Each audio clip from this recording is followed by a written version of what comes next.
Assalamualaikum warahmatullahi wabarakatuh, Bapak Ibu. Pada video kali ini kita akan bahas soal tes substantif khusus untuk prodi PGSD. Nah, kita akan bahas matematika, IPS, dan juga PPKN.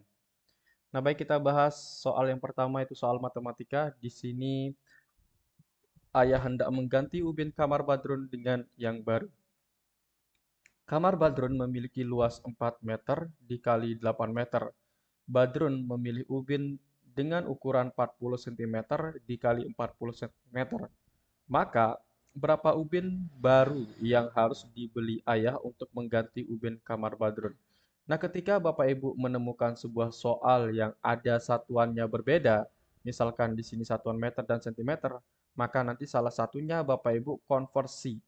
Atau dengan kata lain, Bapak Ibu samakan dulu kesatuannya. Nah, yang kita samakan dulu di sini Bapak Ibu, yang 4 meter ini kita ubah menjadi satuan sentimeter, maka menjadi 400 cm. Kemudian 8 meter kita ubah menjadi satuan sentimeter, maka menjadi 800 cm. Nah, maka nanti untuk luas kamar ini, kita LK ya, atau luas kamar, tinggal kita kalikan saja Bapak Ibu, 400 dikali 800 yaitu menjadi 320.000. Kemudian, untuk luas ubin, kenapa kita di sini menghitung luas Bapak Ibu? Karena untuk mengetahui ubin yang diperlukan itu, maka kita harus mengetahui luas kedua dari bangun datar ini, baik kamarnya Badrun dan juga luas dari ubin tersebut. Nah, di sini untuk ubin itu langsung saja Bapak Ibu tulis 40 dikali 40. Nah, maka ini menjadi 1600. Nah, untuk mengetahui berapa ubin yang dibutuhkan, maka tinggal kita bagi saja Bapak Ibu, yaitu luas kamar dibagi dengan luas ubin. Oke, sama dengan luas kamar dibagi dengan luas ubin. Luas kamarnya adalah 320.000, itu kita bagi dengan luas ubin yaitu 1600. Nah, maka hasilnya nanti kita coret dua nolnya di sini Bapak Ibu. 3.200 dibagi 16. Kita bagi kurung Bapak Ibu ya. Dibagi dengan 16. Karena tadi kita sudah coret nolnya untuk memudahkan kita di dalam membaginya. 32 dibagi 16 itu kan hasilnya adalah 2. Oke. 2 kali 16 adalah 32, maka tersisa 0. Nah, 0 yang ini kita tidak ikut hitung tadi, maka kita pindahkan saja keduanya, maka menjadi 200. Nah, maka jawaban yang tepat di sini adalah jawaban yang A. Soal berikutnya, Bapak Ibu. Seorang siswa memiliki hak di sekolah, yakni titik-titik. Apakah A. Ikut bertanggung jawab atas kebersihan, keamanan, ketertiban sekolah. B. Melengkapi diri dengan keperluan sekolah. C. Memperoleh pendidikan agama sesuai dengan agama yang dianutnya. Yang D. Menghormati guru, saling menghargai antar sesama murid. Nah, untuk hak Bapak Ibu, hak itu kan artinya adalah yang harus kita lakukan. Nah, di sini yang ditanyakan yaitu hak di sekolah.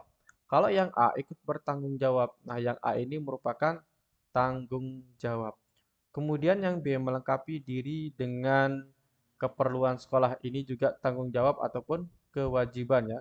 Tanggung jawab ataupun kewajiban. Kemudian yang C memperoleh pendidikan agama sesuai dengan agama yang dianutnya, ini merupakan hak anak di sekolah. Yang dia menghormati guru, ini adalah kewajiban ataupun tanggung jawabnya ya. Kita lanjutkan ke soal berikutnya Bapak Ibu. Setiap siswa harus menjaga sarana pendidikan yang ada di sekolah dengan baik. Ketika sarana tidak dijaga dengan baik, maka sarana belajarnya akan rusak sehingga kegiatan belajar akan terganggu. Supaya kegiatan belajar berjalan dengan baik, maka siswa harus menjalankan titik-titik sebagai siswa dengan penuh tanggung jawab. Nah, apakah A kewajiban, B hak, C sikap, D norma? Nah, untuk menjalankan eh, agar semua fasilitas yang ada di sekolah itu terjaga dengan baik dan fasilitas belajarnya juga bisa menyebabkan siswa tersebut nyaman dan siswa tidak terganggu, maka siswa harus menjalankan kewajibannya. Soal berikutnya terkait dengan soal rumah tradisional atau rumah adat. Gambar tersebut merupakan rumah adat yang bernama dan berasal dari apakah rumah Gadang dari Sumatera Barat, B. Rumah Tongkonan dari Sumatera Barat, C. Rumah Tongkonan dari Sumatera Selatan, D. Rumah Gadang dari Sulawesi. Nah, untuk gambar ini Bapak Ibu, ini merupakan rumah Gadang dari Sumatera Barat. Ciri khas dari rumah Padang yaitu ada tanda lancip ya di atasnya seperti ini ya. Nah, ini ciri khasnya.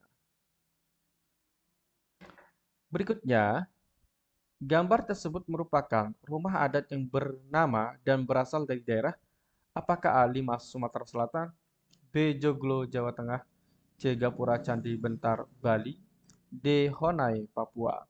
Nah, kalau Bapak Ibu perhatikan, rumah ini lebih cocok di pegunungan. Nah, maka rumah ini merupakan rumah Honai dari Papua. Soal berikutnya, Bapak Ibu. Mau mendengarkan pendapat teman yang sedang berdiskusi kelompok merupakan contoh nilai dari pengamalan sila ke apakah A 1, B 3, C 4, D 2. Nah, ketika berdiskusi dan mendengarkan pendapat teman, ini merupakan pengamalan sila yang berlambangkan kepala banteng. Nah, sila keberapa yang berlambangkan kepala banteng? Yaitu sila yang keempat ya. Jadi penerapan sila keempat itu merupakan kita bisa menghargai pendapat orang lain ketika berdiskusi. Kemudian ketika kita menyampaikan pendapat harus berdasarkan kepentingan semua orang, bukan kepentingan pribadi saja, karena ini terkait dengan sosial atau dengan musyawarahnya Bapak Ibu. Jadi musyawarah nanti diperuntukkan untuk mencapai mufakat. Itu merupakan pengalaman sila Pancasila yang keempat. Nah, kenapa dilambangkan dengan banteng Bapak Ibu? Karena banteng itu merupakan hewan yang suka berkumpul.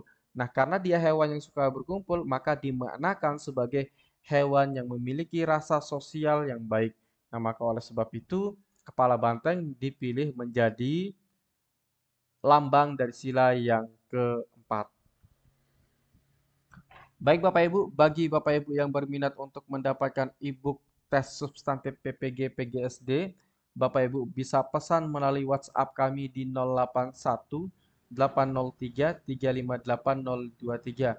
Nah, bagi Bapak Ibu yang juga ingin mengikuti bimbelnya yang masih tersisa nih pertemuannya, nanti bagi Bapak Ibu yang telat masuk di bimbel ini, silahkan nanti Bapak Ibu bisa bergabung dan kita akan berikan video rekaman bimbelnya. Nah, jadi ketika nanti Bapak Ibu tidak bisa mengikuti karena kendala sinyal dan kendala jaringan, Bapak Ibu nanti akan mendapatkan video rekaman bimbelnya. Nah, itu saja Bapak Ibu yang dapat kami sampaikan. Sekian dan terima kasih. Assalamualaikum warahmatullahi wabarakatuh.